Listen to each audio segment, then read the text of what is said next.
And there it is. Now it's getting good. Week 2 of the alpha, and it came with news. Christie Golden was laid off a while ago, about the time the other members of the story team, like Danuser, probably were. This was a big shock. Many people really liked her work. And this, what I'm about to say, is honestly no disrespect to Christie at all. She's written some fantastic novels, and she had no major say in the overarching stories of the game. But it's pretty clear Blizzard wants fresh blood, fresh ideas, a fresh perspective for the World Soul Saga. The stories in WoW, if I'm being generous, little hit and miss for a really long time. And frankly, other MMOs are taking a big brown plopper all over them when it comes to narrative and immersion. So now we are seeing that new direction take shape. We predicted last week that the War Within was going to get stranger and more fantastical the deeper and deeper we dug into Azeroth's core, and well, the Ringing Deeps, and certainly what lies beyond, is exactly that. I can tell you the Lore Master General Noble, when we were talking last night, said they are going wacky with this. We are really going to start messing stuff up, so we'll get there in a second. The Ringing Deeps Zone 2 is exactly what I was looking for in a modern, intriguing, and dense place to call home for the next couple of years. It's such a stark contrast to the opening Isle of Dawn. As people did point out in last week's video, yes, the Isle of Dawn is going to have more NPCs, more scenery, more clutter added, but I'm really going to only focus on what's here and now. I've covered World of Warcraft development for like well over a decade, and I'm aware of how much and how little can change from alpha to live. So fingers crossed we get a similar content path in Zone 1 as we do in Zone 2, and honestly, I'm way happy if my mind changes on these zones. Let's talk about the Ringing Deeps then. Vaguely, the story is the Earthen. They've been trapped down there. They've been cut off from the surface following the Nerubians blocking access when we arrived on the island in Zone 1. They're under attack. They've had no support. They're distraught. They're frustrated. They're scattered. They're fractured. They're fighting the horrors of spiders or crabs if you choose the arachnophobia option. And of course, the void corruption that's now sweeping through. The scale, guys, of this zone is hard to describe until you physically will get in there and fly across it. It's enormous. It's huge. And it's also the gateway to 2 more zones. We're going to go to Hallowfall and the Nerubian homeland from here. Comedy. Comedy is a feature I love in WoW. I don't need it to be serious all the time. It ruins the storytelling if it's totally bleak or it's totally happy. It's what made Uldum and Cataclysm so memorable. On the one hand, you've got these giant Egyptian-themed monsters just pouring out over the land, crushing everything. And on the other hand, don't ride the lady. Wait for more on that in the upcoming Legacy of the Cataclysm video. The kobolds are a huge focus here, making candle friends. The important thing, though, for me, is the story's good, really enjoying it, but it's the gameplay. That was my bigger problem with the Isle of Dawn. Here, we get scenarios, we get proper dragon flying missions, we get in-game events basically every 10 or 11 minutes. You will have something weird and wonderful happening that takes you out of the monotony of killing 8, picking up 8.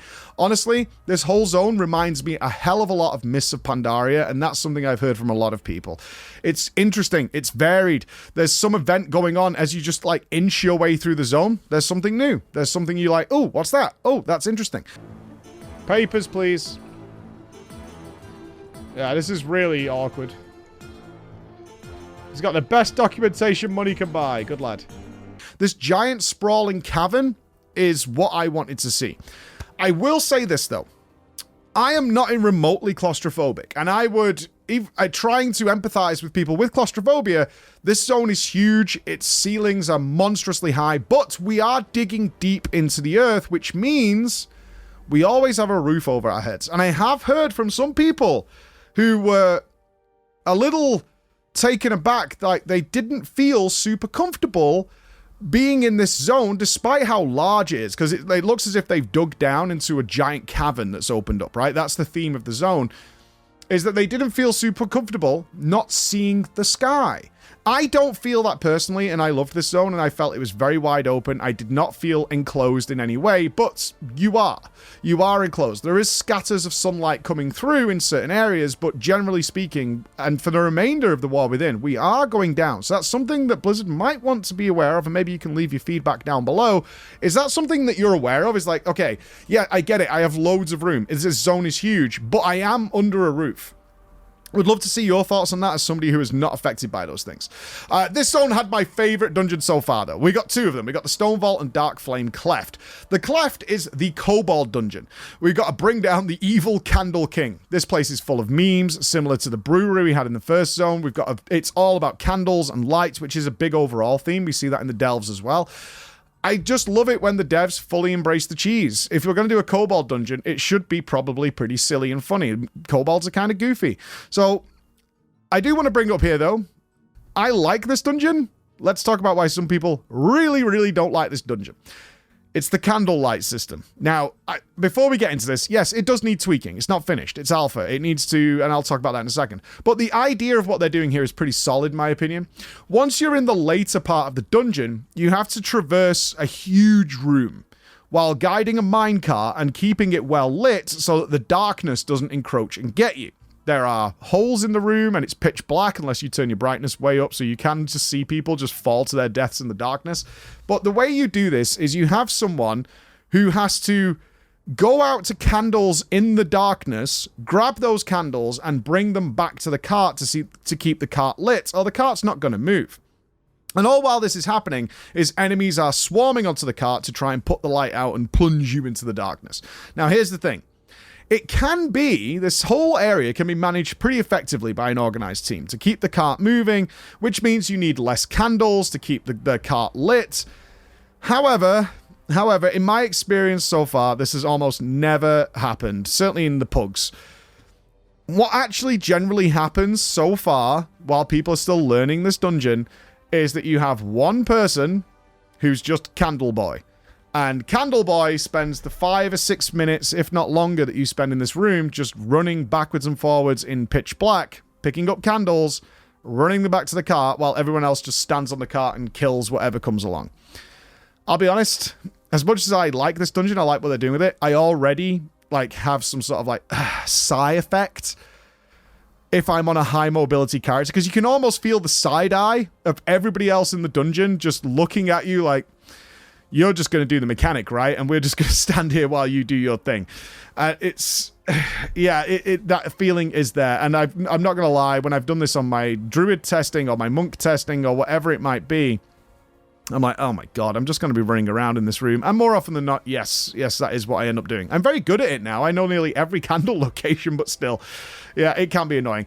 Just some more candles, faster respawn, or lowering the rate that the cart light depletes would really go a long way. I actually don't mind that we have to run out on occasion and relight the candle, so you're not ignoring the mechanic and it gives a feel of being in a pitch black room, because Blizzard doesn't mess with lights that often. We see that work so well in other games, so I'm happy with that. I just don't think it should be constant. And certainly you are just going to have whoever is... It's kind of like being a flag runner in Warsong Gulch. When a druid's in there, you're like, okay, so you're just going to run the flag while we sort of spooge around in the middle of the map, right?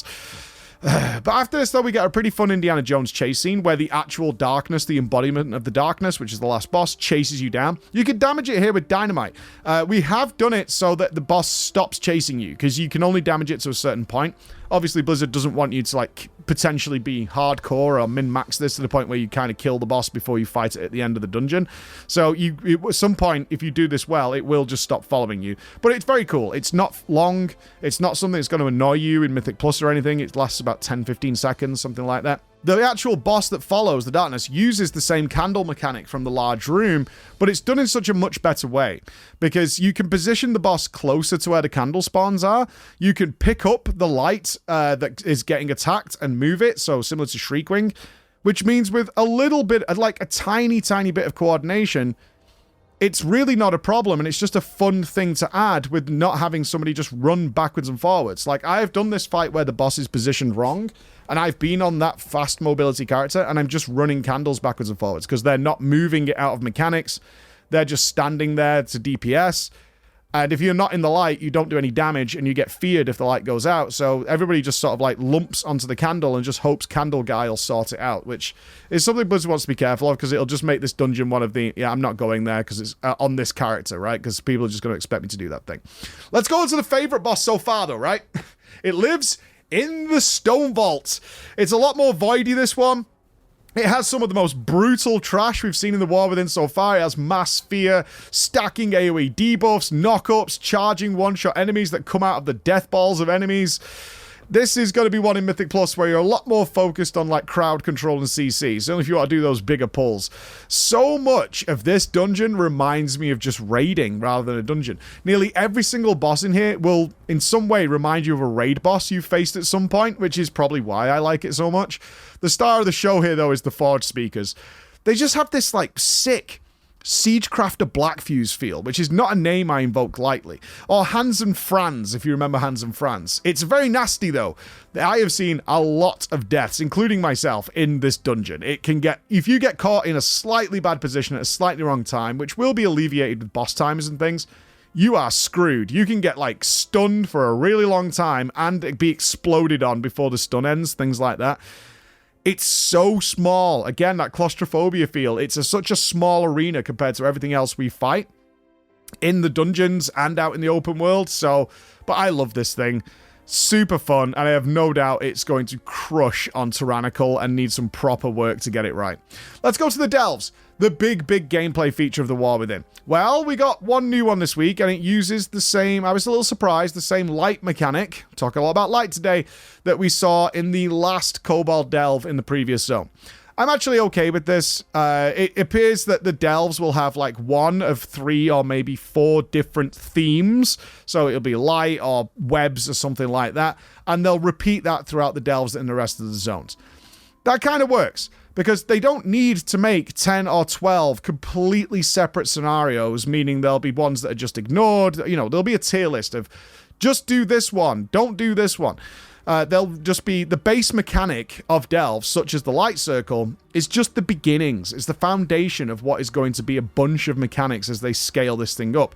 And honestly, the light circle and keeping it lit while you do the rest of the Delve is a mechanic on its own that will scale up. It's trivial now in these tier 2 Delves, but that could be insane later. Like, keeping that light lit could be something that's like actually kind of a stress factor, or something you need to improve the rest of your gameplay because you're just running out at a certain point. Think of it like the corruption scenarios that we did all the way back in BFA to get our Lego capes. Needless to say, honestly, I know a lot of people are looking forward to the Delves. They're the biggest feature that is looking for solo players. You know, Holly has been going on about how this is addressing the solo player environment, but we've only got access to tier 2, so it's hard for me to say much on them, so watch the space so when we level up. So I do want to mention hero talents briefly. We're really struggling right now. There is, at times, in fact regularly, being honest with you, like 7 people total playing the War Within Alpha. They've done 2 invite waves. We need way more. Simple as that. Like, we have waited in dungeon queues for over 3 hours to try and get some testing done, because honestly we need a slightly longer environment than a training dummy or just open world rares which get crushed to get a feel for some of these things. So that's what we want to work on. And guys, I know we teased it at the beginning. As we go deeper and weirder, it's getting more fantastical. We have, through like Farsight and things like that, been able to look into Hallowfall and into the Nerubians.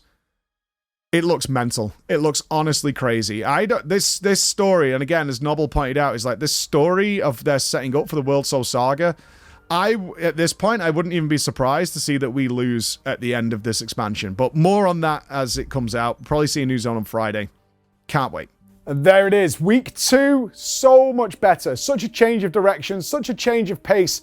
Obviously, we want to pay attention to the claustrophobia and things people are talking about, but goddamn, the one thing I ask for right now, higher tier Delves, 2 things. Invite more people. Being on the alpha, 7 people online. You've got Season 4 launch, you've got the pre-patch of Cataclysm out in whatever state it's in. We want to test things. We want to try this out. I would love War Within to be as good as it could possibly be. Invite more people, I beg.